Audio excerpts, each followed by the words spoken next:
नमस्ते। और आज हम बात करने जा रहे हैं राजस्थान की कानून व्यवस्था की स्थिति में। यहाँ पर आजकल तरह तरह के अपराध लगातार हो रहे हैं और आपने बहुत सारे यहाँ पर बलात्कार सुने होंगे, हत्याएं सुनी होंगी, और जिनके लिए अब राजस्थान कुख्यात होता जा रहा है, जो कि वास्तव में एक शांतिपूर्ण प्रदेश माना जाता रहा है।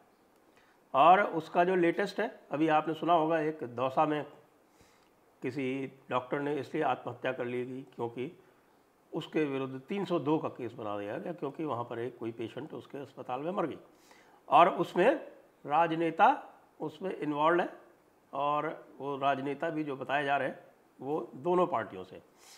तो इस हमाम में सब नंगे हैं। अब यहाँ जो लेटेस्ट हुआ है वो करौली, एक जिला हेडक्वार्टर है, वहाँ पर हरेंद्र नाथ सरस्वती जी जो संत हैं, एक जाने माने संत हैं, उनके नेतृत्व में नववर्ष की शोभा यात्रा निकाली जा रही थी। और वहाँ पर जैसा कि अक्सर होता है, और जैसा आप यदि ध्यान हो तो किस प्रकार से मुस्लिम लीग का एक मांग हुआ करती थी, मुस्लिम लीग की बहुत बड़ी मांग हुआ करती थी कि मस्जिदों के सामने म्यूज़िक नहीं बजाया जाएगा।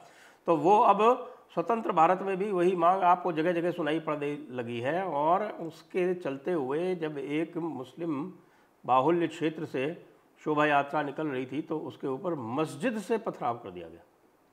मस्जिद से पथराव हुआ, मस्जिद के आसपास जो और मुस्लिम बाहुल्य क्षेत्र थे वहाँ से पथराव हुआ। ये मैं नहीं कह रहा, ये आप किसी भी समाचार पत्र में आज पढ़ सकते हैं, तो स्पष्ट लिखा हुआ है। और जो हरेंद्र नाथ सरस्वती जी थे वो तो बाल बाल बचे। बाल बाल इसलिए बचे क्योंकि जो युवा था वहाँ का, उसने उनके चारों तरफ एक शील्ड बना ली और उनको बचा लिया, और वहाँ पर पास में एक किसी हिंदू का घर था, वहाँ पर उनको सुरक्षित रख दिया। बहुत सारी आगजनी हुई, शोभा यात्रा में जो बहुत सारी बाइक्स थी वो जला दी गई। और आप ये देखिए कि अभी तक कोई भी, जिसको हम कहते हैं कि एक संतोषजनक कार्यवाही नहीं हुई है। गहलोत सरकार की एक स्वाभाविक सी एक, जिसको कहें, सहानुभूति है मुस्लिम वर्ग के साथ में। और जैसा कि होता है कि जहाँ भी मुस्लिम वर्ग को लगता है कि जो सरकार है वो उनके प्रति सहानुभूति रखती है, वहाँ पर वे पूरी तरह से जो उनका एजेंडा है शरीयत का, उस पर आ जाते हैं। और जिसको हम क़ुव्वतुल इस्लाम कहते हैं, इस्लाम का जो परचम है वो फहराने लगते हैं, इस्लाम की ताकत को दिखाने लगते हैं। और इसके अनुसार फिर वहाँ पर आप अपने कार्यक्रम नहीं कर सकते। वहाँ पर पूरी नमाज और अजान जो है वो पूरे लाउड स्पीकर पे इस प्रकार चलेगी जिससे कि पूरे क्षेत्र की शांति जो है वो भंग होती रहे। और आप अपने शोभा यात्राएँ नहीं निकाल सकते, आप अपने जुलूस नहीं निकाल सकते, आप अपने कार्यक्रम नहीं कर सकते, आप अपनी हनुमान चालीसा नहीं पढ़ सकते, आप अपने लाउड स्पीकर नहीं लगा सकते, आप अपने मंदिरों में कार्यक्रम नहीं कर सकते। इस तरह के जो शरीयत के मुताबिक जो प्रोहिबिशंस हैं वो आपके ऊपर लगाए जाने रहते हैं। आज की बात नहीं है, ये कोई नई बात नहीं है, ये पूरा का पूरा 1400 साल से होता आ रहा है। जो लोग ये सोचते हैं कि ये नया है, ये बिल्कुल नया नहीं है। मैंने तो ये 1989 में देखा था। कि 1989 में जब मैं एक एसडीएम था, तब एक शोभा यात्रा निकालने के लिए बाकायदे दोनों पक्षों में बैठा के समझौता करा के, और ये हुआ कि मस्जिद के सामने से जब यात्रा निकलेगी तो केवल भारत माता की जय के नारे लगाए जाएंगे। उसके उपरांत भी उसके ऊपर हमला हो गया, और हमले में आप ये देखिए, दुस्साहस देखिए कि जो हमला करने वाले थे उनकी संख्या मात्र 200 थी और सामने लगभग 5000-7000 की भीड़ थी।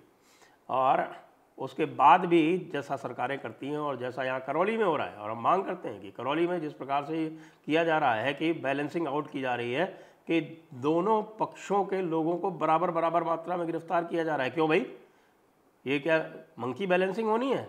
जिसने अपराध किया है, जिसने आरंभ किया है, जिसने पत्थरबाजी शुरू की है, आपको उन्हें गिरफ्तार करना पड़ेगा, या कि ये कहेगा कि नहीं साहब दोनों तरफ से बराबर बराबर कर लो, जो कि क्योंकि शांति भंग हुई है इसलिए दोनों पक्ष जो है वो बराबर के हैं। ये बिल्कुल एक कांग्रेसी कल्चर है कि पहले तो एक पक्ष जो 99% जो है वो मुस्लिम पक्ष होता है, वो आरंभ करता है झगड़े का कार्यक्रम, और फिर बाद में जब पुलिस आती है, मॉप अप करती है, तो उसमें दोनों पक्षों से बराबर बराबर लोगों को गिरफ्तार करती है। क्यों भाई? जो आपकी क्राइम है वो बराबर बराबर की थोड़ी है। जो हमलावर है आप उसको गिरफ्तार करेंगे कि जो विक्टिम है उसको गिरफ्तार करेंगे। लेकिन जिहाद का तो ये कार्यक्रम है कि वो लगातार अत्याचार करता आ रहा है और अपने आप को विक्टिम भी दिखाता आ रहा है। ये उसकी स्पेशलिटी है। आपने देखा कश्मीर फाइल्स में कैसे हुआ। कश्मीर फाइल्स में भी कह रहे हैं कि साहब हम तो विक्टिम थे, कश्मीरी हिंदू तो चले गए थे, विक्टिम तो हम थे। असली विक्टिम इसलिए थे क्योंकि इस्लाम कहता है कि जो कोई भी इस्लाम को नहीं मानता वो इस्लाम के ऊपर अत्याचार करता है, इसलिए इस्लाम जो है वो स्वाभाविक रूप से विक्टिम हो जाता है। बताइए कितनी बड़ी बात है कि वे आपको अपने ऊपर, वे अपने आप को आपके ऊपर हावी करना चाहते हैं और आप उनको अलाउ नहीं कर रहे हैं। भारत में यही तो समस्या है ना कि भारत ने उनको यहाँ पर हावी नहीं होने दिया। तो ये जो करौली का कांड है वे बिल्कुल उसी प्रकार की जो एक मानसिकता है, उसी मानसिकता का परिचायक है।